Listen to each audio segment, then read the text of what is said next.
사랑하는 성도 여러분, 지난 한 주일 동안도 평안하셨습니까? 우리 모두가 어려운 시대를 살아가지만은 오늘 여기까지 인도하신 살아계신 하나님이 계시기 때문에 이 힘든 모든 과정도 우리가 넉넉히 통과하고 이길 수 있을 것이라 생각합니다.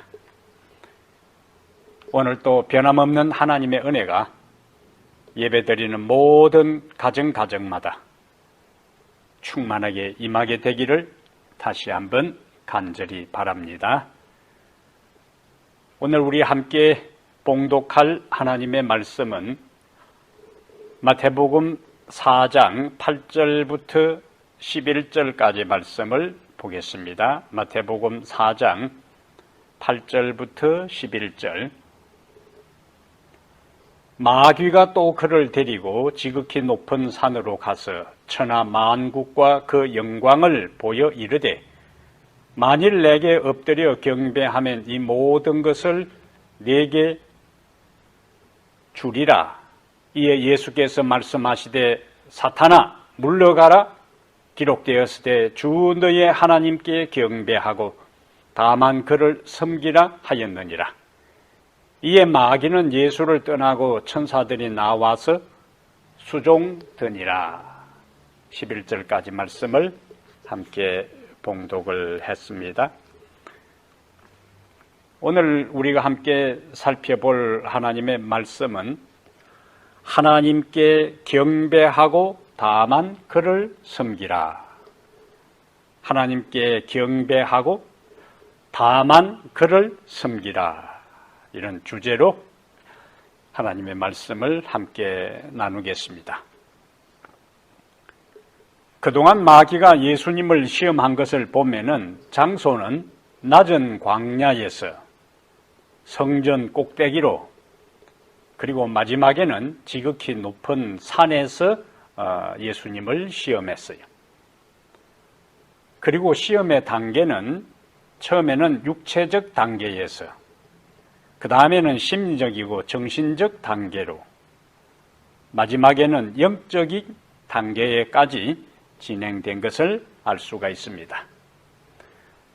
그러니까 처음에는 단순히 육체적인 시험인 듯 보이는 것이 마지막에는 결국 영적인 신앙의 문제를 시험하는 것으로 귀결되는 것을 알 수 있습니다. 그러므로 우리의 삶의 모든 영역에서 별로 중요하지 않고 하찮게 생각할 수 있는 것들에까지도 주의 뜻을 따라 사는 것이 필요하다는 것을 우리에게 말씀해 주고 있습니다.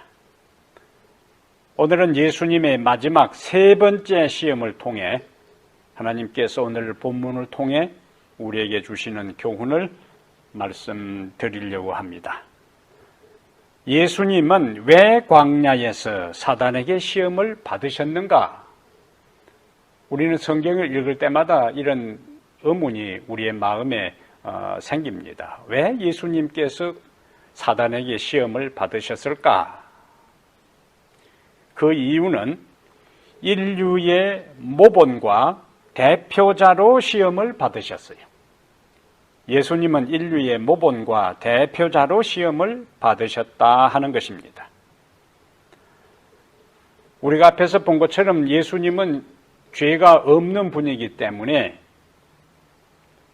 침례를 받으실 필요가 없었어요. 그런데 예수님께서 침례를 받으셨잖아요. 예수님은 사단에게 시험을 받을 이유가 없었습니다. 그런데 인류의 모본과 대표자로 시험을 받으셨다는 것이지요. 예수님은 아담이 실패한 그 자리에서 시험을 받으시고 승리하심으로 인류에게 보온이 되셔야 했어요. 시대소망 117페이지에는 그리스도께서는 아담의 실패를 만회하실 것이었다 그랬습니다. 그리스도께서는 아담의 실패를 만회하실 것이었다. 인간이 실패한 자리에 인간으로 오신 예수님께서 아담이 실패한 그 자리에서 인간으로서 하나님을 의지함으로 승리해서 그 예수 그리스도를 믿는 사람들도 이 세상에서 승리할 수 있다 하는 모본을 우리에게 보여주기 위해서 예수님께서 시험을 받으셨다 하는 것이지요. 예수님은 비록 사단을 대적할 능력을 가지고 계셨어요. 왜냐하면 그분은 하나님이시니까. 그러나 그분이 인성을 쓰시고 이 세상에 오신 상태에서 그가 시험을 받을 때에는 모든 일에 하나님을 의지하고 그분의 말씀으로 사단의 공격에 대응하셨어요. 그래서 우리가 예수님이 사용한 말씀을 보면은 모두 특징이 있는데, 예수님이 시험을 3번 받으시면서 사단에게 다 하나님의 말씀으로 3번 응수를 하셨는데, 3번 사용한 말씀에는 모두 공통적으로 하나님이라는 단어가 포함되어 있습니다. 마태복음 4장 4절에 사람이 떡으로만 살 것이 아니요 하나님의 입으로 나오는 모든 말씀으로 살 것이라.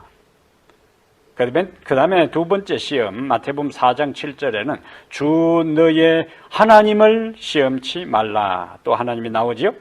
그 다음에 오늘 본문에는 주 너의 하나님께 경배하고 다만 그를 섬기라. 공통적인 단어가 무엇이라고요? 하나님. 그것은 우리에게 무엇을 의미하는가? 예수님은 자신의 능력이 아니라 하나님을 믿는 믿음과 성령의 금, 즉 하나님의 말씀으로 승리하셨고, 우리도 하나님을 믿는 믿음과 성령의 금, 즉 하나님의 말씀으로 승리할 수 있다는 것을 인간으로서 하나님을 믿고 인간으로서 하나님의 말씀을 의지해서 승리한 걸 통해 우리에게 모본으로 보여주신 것입니다.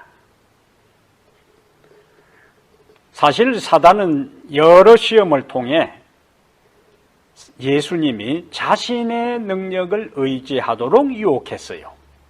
하나님을 의지하고 하나님의 말씀을 신뢰하는 대신에 자신의 힘과 능력을 의지하도록 유혹했습니다. 하지만 예수님은 전적으로 하나님의 뜻에 자신을 굴복시켰어요. 이것이 우리가 시험에서 승리할 수 있는 비결이 됩니다. 그래서 야고보 4장 7절에 야고보 4장 7절에 그런즉 너희는 하나님께 복종할지어다. 마귀를 대적하라. 그리하면 너희를 피하리라. 여기 3 단어를 우리가 주목해야 합니다. 첫 번째는 하나님께 복종하라. 하나님께는 복종하고 마귀는 대적하고 그 결과가 무엇인가? 그러면은 마귀가 도망간다는 거예요. 여기 하나님께 복종하라 하는 것은 하나님께 하나님의 뜻에 자신을 굴복하는 것을 의미합니다. 그래서 우리가 사단과의 싸움에서 사단의 시험을, 사단의 유혹을 이길 수 있는 첫 번째 원리는 여기 야고보 4장 7절에서 말씀하신 것처럼 너희는 하나님께 복종할지어다. 자신을 하나님께 굴복시키는 거예요. 예수님의 삶을 우리가 보면은 예수님은 광야 시험에서부터 십자가에 운명하실 때까지 전적으로 하나님께 굴복하는 생애를 사셨습니다. 마태복음 26장 39절에는 겟세마네 동산에서 그가 기도할 때에 얼굴을 땅에 대시고 엎드려 기도하여 가라사대 내 아버지여 만일 할만하시거든 이 잔을 내게서 지나가게 하옵소서. 그러나 나의 원대로 마옵시고 아버지의 원대로 하옵소서. 이걸 우리가 뭐라고 부르는가? 하나님께 굴복한다, 그렇게 하는 겁니다. 하나님께 자신을 온전히 바치는 거예요. 의지를 굴복하는 거예요. 뜻을 굴복하는 거예요. 나의 원대로 마옵시고 아버지의 원대로 하옵소서. 그리고 그분이 십자가에 매달려 마지막 숨을 거두실 때에는 누가복음 23장 46절에 아버지여 내 영혼을 당신의 손에 의탁하나이다. 여기도 맡김이요. 마지막 순간에 십자가 위에서 그의 인간의 생명이, 목숨이 끊어지는 그 순간에 그가 마지막 외친 말씀이 무엇인가? 아버지여, 내 영혼을 당신의 손에 맡깁니다. 의탁합니다. 그러므로 우리도 그리스도처럼 자신을 우리의 삶의 처음부터 마지막까지 자신을 전적으로 그분의 뜻에 살든지 죽든지 뜻대로 합소서라는 이런 마음으로 하나님을 섬길 때 우리는 사단과의 싸움에서 승리할 수가 있습니다. 두 번째 원리가 뭐죠? 야고보가 이야기한 두 번째 원리는 그런즉 너희는 하나님께 복종할지어다. 그 다음에 마귀를 뭐 하라고요? 대적하라. 우리가 하나님께 우리 자신을 굴복할 때에 그 다음에 우리는 마귀를 대적할 수 있어요. 하나님께 우리 자신을 맡기지 않고 의탁하지 않고 굴복하지 않은 상태에 우리 스스로 사단과의 싸움에서 이길 수 있는가? 그것은 불가능한 일입니다. 백전백패입니다. 우리가 하나님께 우리 자신을 굴복할 때에, 우리 자신을 의탁할 때에 하나님은 이미 사단과의 싸움에서 승리하신 그리스도를 통하여 우리를 도우십니다. 예수님은 요한복음 16장 33절에 너희가 세상에서 환난을 당하나 담대하라. 그 다음에 말씀이 무엇이죠? 내가 세상을 이겼노라. 우리는 더 이상, 그러므로 우리는 그 예수님을 개인의 구주로 믿고 성령으로 그분을 우리의 마음에 모시고 우리의 삶에 함께 그분을 모시고 살아가는 한 더 이상 사단을 두려워할 필요가 없습니다. 그리고 그리스도의 힘을 의지하여 그를, 사단을 당당히 맞서 싸울 수 있습니다. 그러므로 우리가 누구와 싸우는가 하는 것보다 누가 우리와 함께 있느냐가 더 중요합니다. 아무리 강한 원수, 아무리 엄청난 대적이라 할지라도 예수 그리스도는 그 엄청난 대적과 그 강한 원수라 할지라도 그 모든 상대를 넉넉히 이기고도 남을 수 있는 하늘의 하나님, 역전의 용사이기 때문에 그분과 함께 사단을 대적할 때 우리는 승리할 수가 있어요. 그러면 우리가 하나님께 굴복하고 사단을 대적할 때 그 결과가 무엇인가?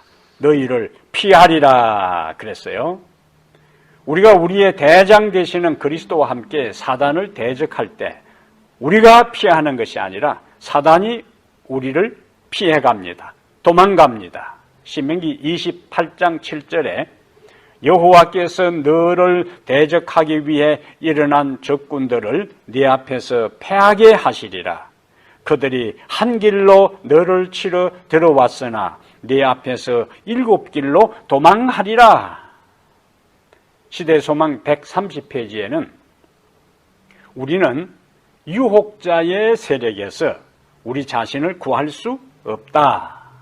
사단은 인류를 이겼다. 그러나, 이게 중요해요. 그러나 잠언 18장 10절에 있는 말씀, 여호와의 이름은 견고한 망대라. 의인은 거리로 달려가서 안전함을 얻는다. 사단은 이 능력 있는 이름 안에서 피난처를 구하는 가장 연약한 자들 앞에서 떨며 도망할 것이다. 이 말씀 믿으시면 아멘. 이 능력 있는 이름, 여호와는 우리의 피난처가 되시잖아요. 우리의 반석이 되시고 우리의 망대가 되시고 우리의 피할 성이 되시고, 그렇기 때문에 여호와의 이 능력 이름 안에서 피난처를 구하는, 그 다음 표현 잘 보세요. 가장 연약한 자들 앞에서 떨며 도망할 것이다. 사단이 우리를 보고 도망가는 것은 우리 자신을 보고 도망가는 것이 아니고 우리와 함께 하시는 하나님을 보고 도망가는 겁니다. 그래서 우리가 약한가, 우리가 강한가, 우리가 무지한가, 우리가 지혜로운가, 그것이 우리의 인생의 성패를 좌우하는 것이 아니라 가장 연약하고 가장 무지하고 가장 비천하다 할지라도 가장 강하고 가장 지혜로우시고 가장 능력 있고 가장 부유한 그분과 함께 있을 때 우리는 승리할 수가 있습니다. 그래서 자신의 연약함, 자신의 비천함, 자신의 무지함, 자신의 가난함, 자신의 초라함에 초점을 맞추지 말고 모든 것을 하실 수 있고 모든 것을 아시고 모든 것이 가능한 전능하신 하나님의 이름 안에서 피난처를 구하여 승리하는 경험을 갖게 되기를 바랍니다. 교회정은 1권 341페이지에는 교회정은 1권 341페이지에는 그들이 도움을 받기 위하여 우리가 도움을 받기 위하여 강한 정복자에게 겸손하게 간구할 때 그리스도를 굳게 의지하며 진리 안에 있는 가장 연약한 신자도 사단과 그의 모든 군대를 성공적으로 물리칠 수 있다. 아멘. 그리스도는 이미 사단과의 싸움에서 승리하신 분이기 때문에 우리가 그 강한 정복자에게 겸손하게 간구할 때 그리스도를 굳게 의지하며 진리 안에 있는 가장 연약한 신자도, 그 다음 표현 보세요. 사단과 그의 모든 군대를 성공적으로 물리칠 수 있다. 아멘. 이란 말씀은 우리에게 엄청난 용기를 줍니다. 확신을 줍니다. 자신감을 줍니다. 그리스도가 사단과의 싸움에서 승리하셨고 그분이 우리를 도우시기 때문에 가장 연약한 우리들도 그분을 의지하고 그분과 함께 마귀의 모든 시험을 물리칠 수 있습니다. 이 말씀으로 확신을 가지고 하루하루 사단과의 싸움에서 승리하는 성도들 되기를 주의 이름으로 축복합니다. 다시 오늘 이제 본문으로 가서요. 두 번째 하나님께서 오늘 본문을 통해서 주시는 교훈은 십자가 없이는 영광도 없다. 십자가 없이는 영광도 없다. 이것을 하나님께서 우리에게 두 번째 주시는 교훈으로 말씀하십니다.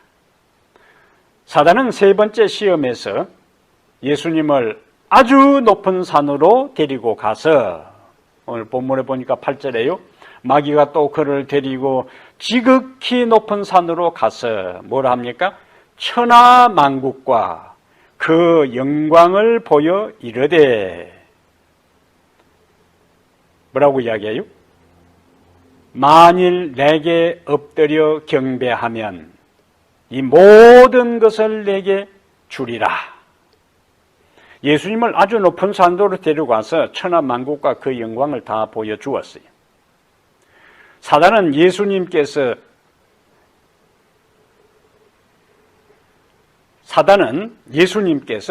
사단에게 부분적으로 넘어간 지구의 통치권을 되찾아서 인간에게 다시 돌려주기 위해 오신 것을 잘 알고 있었습니다. 그 말은 사단은 예수님께서 어떤 목적을 가지고 무슨 사명을 띠고 어떤 이유로 하나님의 자리를 마다하고 인간의 육신을 쓰시고 이 세상에 오셨는지 그 예수님이 성육신 하셔서 이 세상에 오신 목적을 잘 알고 있었습니다.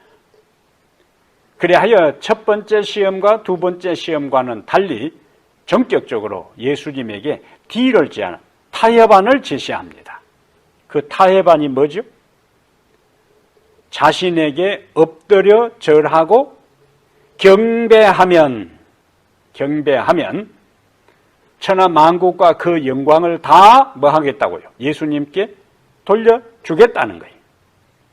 이 말은 십자가의 고난 없이 자신에게 엎드려 절하고 경배하면 십자가의 고난 없이 자신이 가지고 있는 지구의 통치권을 포기하고 통째로 모든 것을 그냥 넘겨주겠다는 제안입니다. 하지만 시대소망 130페이지에 그리스도의 사명은 오직 고난을 통하여서만 성취될 수 있었다. 그의 앞에는 슬픔, 고난, 투쟁의 생애와 수치스러운 죽음이 기다리고 있었다. 그는 온 세상의 죄를 지셔야만 한다. 그는 하늘 아버지의 사랑에서 끊기는 일을 견디셔야 한다. 시대소망 130페이지에 있는 말씀이에요. 사실 고난 없이 이 땅에 예수님께서 사명을 가지고 오신 그 목적을 이루게 해주겠다는 사단의 전격적인 제안은 아주 매혹적이고 유혹적이었어요. 이름 그대로 시험거리였습니다. 누가복음 4장 6절에 사단이 예수님께 이렇게 이야기합니다. 누가복음 4장 6절에 사단이 예수님께 이 모든 권위와 그 영광을 내가 네게 주리라. 그러면서 이렇게 이야기해요. 이것은 내게 넘겨준 것이므로 내가 원하는 자에게 주노라. 이렇게 말하는 것이 있습니다. 사단의 이 말은 부분적으로 사실이요. 원래 아담은 이 지구의 실제적인 통치권자인 예수님에게, 그리스도에게서 위임을 받아 그리스도의 대리인으로서 이 지구를 타락하기 전에 통치하고 있었습니다. 그런데 아담과 하와가 사단에게 굴복함으로 그의 유혹을 받아 시험에 빠지고 하나님께 불순종함으로 아담과 하와에게 위임했던 지상의 통치권이, 지구의 통치권이 사단에게 넘어갔어요. 그래서 예수님은 요한복음 12장 31절과 요한복음 16장 11절에 사단을 이 세상 임금이라고 말씀하시면서 사단의 이 주장을 어느 정도 인정을 하셨습니다. 우리가 욥기서 1장과 2장을 보면은 특이한 장면이 나오는데 거기 사단이 하나님의 보좌 앞에 나타나는 것을 보잖아요.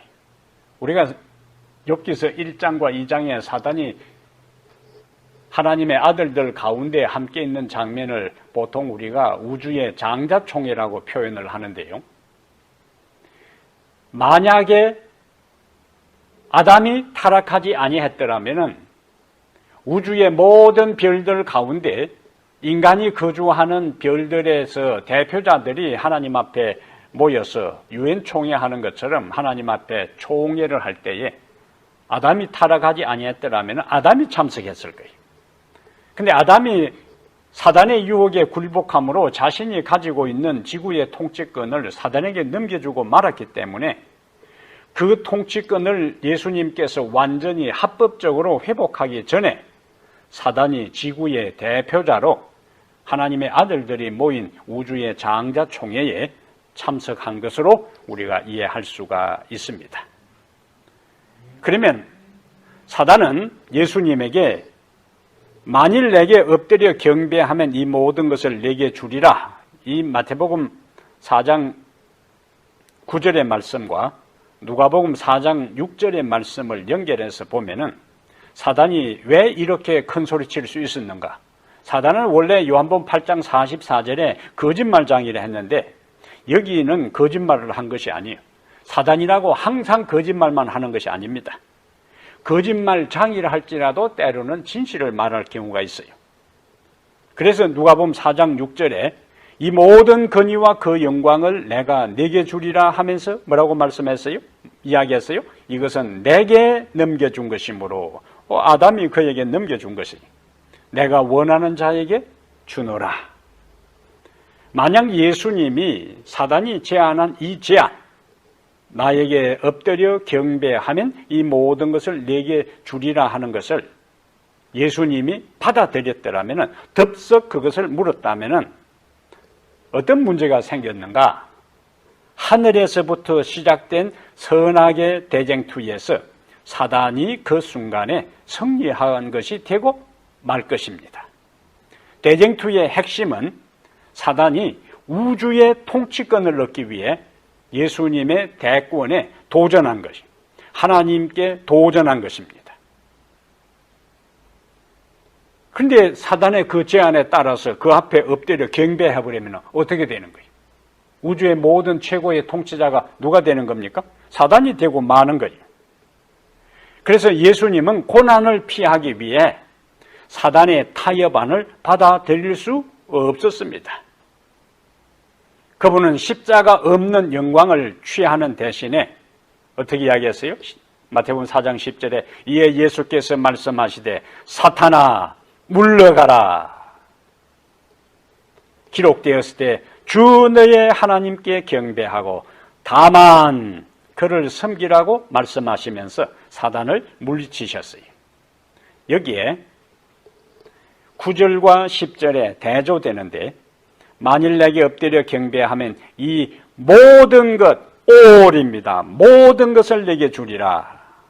그런데 예수님의 응답은 이에 예수께서 말씀하시되 주 너의 하나님께 경배하고 다만 only 다만 그를 섬기라. 사단은 내게 엎드려 경배하면 모든 것을 주겠다 할 때에 그 모든 것에 대응하는 예수님의 단어는 다만 오직 하나님만 경배하고 섬기라 하시면서 사단의 유혹을 물리치셨어요. 사단은 오늘 우리에게도 자신에게 절하고 경배하면 뭘 약속하는가? 고난 없는 영광과 물질과 권세와 명예와 쾌락 등을 주겠다고 시험합니다. 고난 없는. 하지만 비록 사단이 이 세상을 다 준다고 할지라도 진리를 타협하고 사단의 제안을 받아들여 얻어지는 이 세상의 것은 영원하지 않습니다. 베드로전서 1장 24절에 모든 육체는 풀과 같고 그 모든 영광은 풀의 꽃과 같으니 풀은 마르고 꽃은 떨어지되 이렇게 말씀하고 있어요. 모든 영광, 세상의 모든 영광은 뭐가 같다고요? 풀의 꽃과 같으니 풀은 어떻게 되고 풀은 마르고 꽃은 떨어진다. 요한일서 2장 17절에는 이 세상도 그 정욕도 지나가되 이 세상도 그 정욕도 욕망도 욕심도 어떻게 된다고요? 다 지나가되 오직 하나님의 뜻을 행하는 자는 영원히 거하느니라고 선언하고 있습니다. 사실 우리 앞에는 멸망으로 인도하는 넓은 길과 생명으로 인도하는 좁은 길이 있습니다. 넓은 길은 하늘의 영원한 삶에는 관심이 없고 오직 눈앞에 현실적인 이익을 추구하는 사람들이 가는 길입니다. 예수님은 마태복음 7장 13절에서 멸망으로 인도하는 문은 크고 그 길이 넓어 그리로 들어가는 자가 많다고 말씀하셨어요. 그런데 아무리 세상의 모든 것을 소유하고 누린다 해도 그 마지막 종착역은 멸망입니다. 왜냐하면 예수님께서 멸망으로 인도하는 문은 크고 그 길이 넓어 그리로 들어가는 자가 많다 그랬어요. 그래서 문이 아무리 크고 그 길이 아무리 넓고 그리로 들어가는 자가 아무리 많다고 할지라도 그 길의 마지막 결론은 종착 지점은 뭐냐? 멸망이라 그래요. 멸망. 아무리 세상의 모든 것을 소유하고 누린다 해도 그 마지막 종착역은 멸망인 겁니다. 그러므로 예수님은 마태복음 16장 26절에서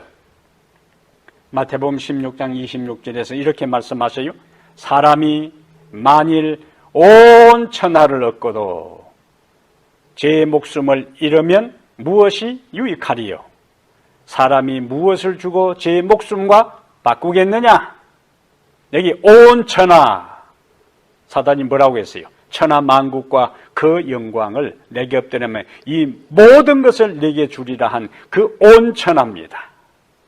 그런데 제 목숨을 잃으면, 멸망하면, 자기 목숨을 잃으면 무엇이 유익하겠느냐?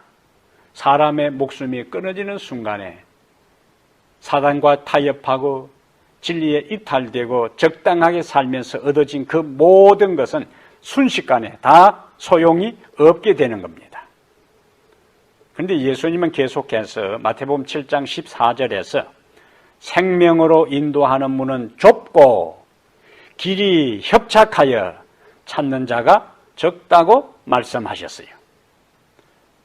문은 좁고 길은 협착하고 찾는 이가 적다 할지라도 그 마지막 결론, 그 마지막 도달 지점은 무엇인가? 생명이요, 생명. 이러한 것이 우리의 앞에 넓은 길과 그 다음에 큰 문과 들어가는 자가 많은 그 한 길과 문은 좁고 길은 협착하고 찾는 이가 적은 그 두 길 가운데 하나는 멸망으로 인도하고 하나는 생명으로 인도하는데 우리가 선택할 길은 무엇인가 하는 것을 먼저 예수님이 우리에게 그 한 길을 선택하고 걸어가셨어요. 사단이 제안한 길은 넓은 길입니다. 사단이 예수님에게 제시한 길은 큰 문이 있는 길이에요. 많은 사람이 가는 길이에요. 왜냐하면 적당하게 살면은 인생에 큰 어려움 없이 살 수가 있으니까. 그래서 그 길을 가라 그거예요. 너무 별나게 인생 살지 말라 그거예요. 왜 사서 고생하려고 하느냐 그거예요. 너가 이 땅에 사람이 되어서 와서 나에게 빼앗긴 지상의 통치권을 회복하고 인간들에게 다시 이 지구를 되돌려 주기 위해서 왔는데 원래 FM대로 하면은 고난과 십자가를 통과해서 얻어지는 그 길이라 할지라도 내가 오늘 전격적으로 제안한 대로 나에게 엎드려 절하면 경배하면 그냥 그 한 번의 사건으로 한 번의 경험으로 내가 이 세상에 온 모든 목적을 달성할 수 있다라는 제안이에요. 그래서 그것이 예수님에게 시험이 되는 것입니다. 그것이 오늘 우리에게도 시험이 되는 것입니다. 근데 우리는 마태복음 16장 24절에서 마태복음 16장 24절에서 예수님이 먼저 그 좁은 길을 협착한 그 길을 찾는 자가 적은 그 길을 사람들이 주저하고 머뭇거리는 그 길을 사람들이 가기를 원치 않는 피하고 싶은 그 길을 예수님은 먼저 십자가를 지고 그 길을 먼저 가셨어요. 그리고 우리에게도 자기 십자가를 지고 자신의 뒤를 따르라고 말씀하십니다. 마태복음 16장 24절에 이에 예수께서 제자들에게 이르시되 누구든지 나를 따라오려거든 자기를 부인하고 자기 십자가를 지고 나를 따를 것이니라. 이것이 예수 그리스도의 제자들이 걸어가야 할 길입니다. 자기를 부인하고 이것은 하나님께 굴복하고 그겁니다. 하나님께 복종하고 자기 뜻을 따라 사는 것이 아니라 하나님의 뜻을 따라 진리에 굴복하고 그것이 자기를 부인하고 자기 십자가를 지고 고난을 감수하라는 이야기예요. 어려움을 감수하라는 이야기. 눈물과 땀과 피를 흘리는 것을 감수하라는 이야기. 진리를 위해서 하나님의 뜻을 따라 살기 위해서 하나님께서 이미 성경을 통해서 말씀하신 그 길을 걸어가는 데 있어서 땀이 필요하면 땀을 흘리고 눈물이 필요하면 눈물을 흘리고 피를 흘려야 되면 피를 흘려야 된다는 거예요. 자기 십자가를 지고 나를 따를 것이니라. 이스라엘 백성들은 애굽에서 나온 다음에 광야 없는 가나안을 기대했어요. 광야라는 혹독한 상황. 그것 없이 애굽에서 바로 가나안으로 갈 것으로 기대했습니다. 그러나 그들의 앞을 기다리고 있는 환경은 광야였어요. 그래서 그들은 불평했어요. 원망했습니다. 하나님을 시험했어요. 그리고 넘어지고 만 것입니다. 광야 후에 가나안이 있습니다. 광야를 통과해야 가나안에 이를 수가 있어요. 마찬가지로 십자가의 고난 끝에, 십자가의 고난 뒤에 영광의 면류관이 주어집니다. 예수님께서 십자가를 통과하고 부활하신 다음에 하늘로 승천하셨을 때에 예수님은 다시 하나님 보좌 우편에 본래의 자리에 오르셨어요. 그러므로 우리가 이 세상에서 힘들고 어려워도 타협함으로 얻는 세상 대신에, 십자가 없는 영광 대신에 주와 함께 진리의 길, 고난의 길을 걸어가게 될 때에 광야 끝에 가나안이 있었던 것처럼 십자가 끝에 면류관의 영광이 우리를 기다리고 있고, 하나님께서 우리를 높여서 예수 그리스도를 하나님 보좌 우편에 앉게 하셨던 것처럼 우리를 예수 그리스도 곁에 앉게 하도록 역사하시고 축복해 주실 것입니다. 세 번째, 오늘 본문이 우리에게 말씀하시는 것은 하나님께 경배하고 다만 그를 섬기라. 하나님께 경배하고 다만 그를 섬기라. 사단이 예수님을 시험할 때는 지극히 높은 산으로 데리고 갔어요. 그러면 그 현장에는 예수님과 사단 외에는 아무도 없습니다. 그 현장에서 예수님과 사단이 단둘이 있는 그곳에서, 아무도 보지 않는 곳에서 사단이 제안한 것이 뭐죠? 한 번만 절하고 나에게 경배하면 아무런 고난 없이 이 세상의 모든 것을 물려주겠다는 엄청난 거래를 제안을 한 거예요. 그런데 경배라는 단어를 우리가 생각해 보면은, 경배하는 것은 경배하는 대상에게 충성을 표현하는 것입니다. 경배하는 것은 낮은 자가 높은 자에게 하는 형태예요. 경배의 대상을 더 높은 존재로 인정하는 것을 전제합니다. 또한 경배하는 것은 경배하는 자가 경배하는 존재에게 의존한다는 것을 의미해요. 예수님은 단 한 번에 절하는 것과 단 한 번 사단을 경배하는 것이 이런 모든 의미를 포함하고 있는 것을 잘 간파하고 계셨습니다. 사실 마귀의 모든 시험에는 궁극적으로 하나님이 아니라 마귀 자신을 경배하라는 메시지가 숨겨져 있습니다. 그런데 사단은 예수님에게 자신에게만 절하고 경배하라고 요구하지 않았어요. 한 번만 자신에게 절하고 경배하고 나머지는 하나님께 경배하는 것은 너 선택이라는 이야기. 얼마나 그럴듯한 제안인지 모릅니다. 그렇지만 아무리 작은 시험에서라도 사단의 제안을 받아들여 굴복하는 순간 결국 마지막에는 사단을 경배하는 것에 이르게 됩니다. 예수님을 3번 시험하는 이 과정들을 보세요. 처음에는 돌을 가지고 빵을 만들어 먹으라. 그냥 간단한 거예요. 먹는 문제예요. 생리적인 욕구입니다.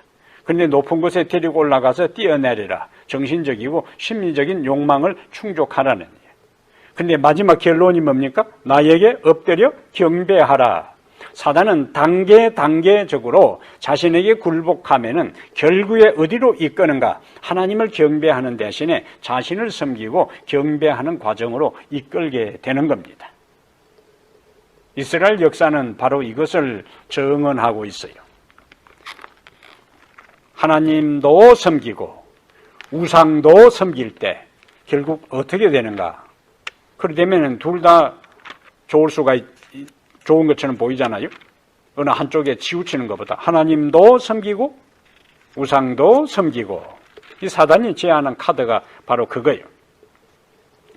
근데 열왕기하 17장을 좀 보겠어요. 여기 중요한 말씀이 있습니다. 열왕기하 17장 35절부터 40절에, 열왕기하 17장 35절부터 40절에 옛적에 여호와께서 야곱의 자손에게 언약을 세우시고 그들에게 명령하여 이르시되 너희는 다른 신을 경외하지 말며 그를 경배하지 말며 그를 섬기지 말며 그에게 제사하지 말고, 얼마나 반복해서 다른 단어를 쓰면서 금지하잖아요. 오직 36절에 오직 큰 능력과 편팔로 너희를 애굽에서 인도하여 내신 여호와만 나오지요. 여호와만 경외하여 그를 예배하며 그에게 제사를 드릴 것이며 또 여호와가 너희를 위하여 기록한 율례와 법도와 율법과 계명을 지켜 영원히 행하고 다른 신들을 경외하지 말며 또 내가 너희와 세운 언약을 잊지 말며 다른 신들을 경외하지 말고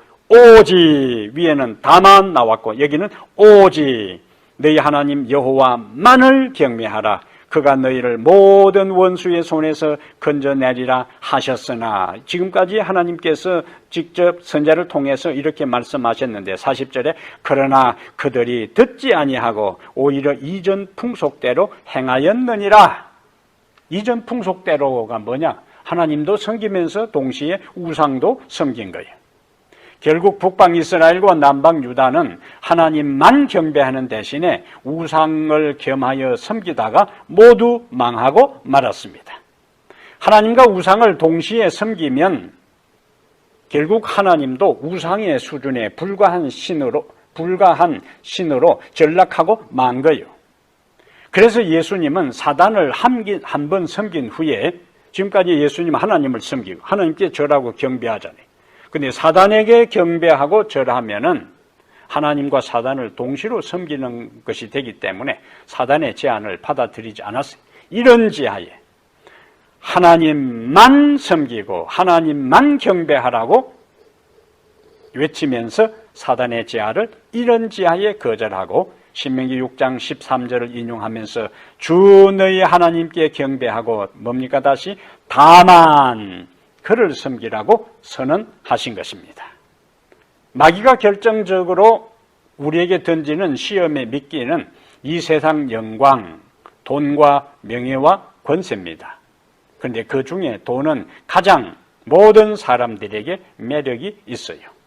주님께 영생의 길을 물은 한 부자 청년 법관이 자기 말대로 하나님도 섬겼고 율법도 잘 지켜왔지만은 예수님께서 돈과 영생, 세상의 물질과 하늘 둘 중에서 하나를 선택하라고 이야기했을 때에 그는 돈을 선택하고 생명의 길에서 떠난 것을 보게 됩니다.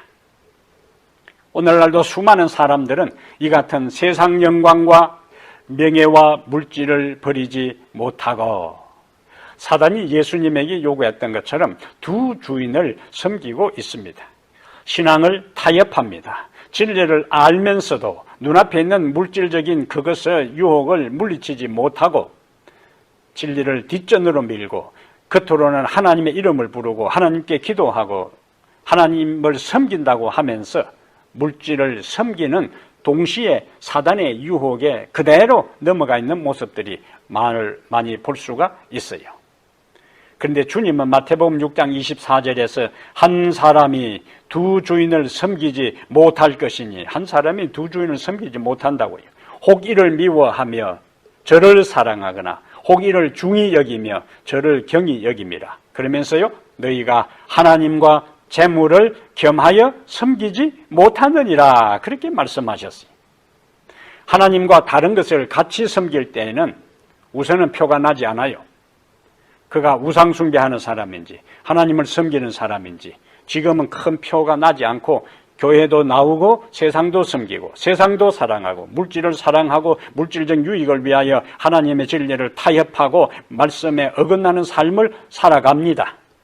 그런데 하나님과 다른 것을 동시에 섬길 때는, 결단하지 않고 하나님만 섬기지 않을 때는 결국 어느 하나를 선택하는 단계에 이르게 되는데 결국 신앙을 떠나서 사단을 섬기는 것으로 전락하고 만다는 거예요.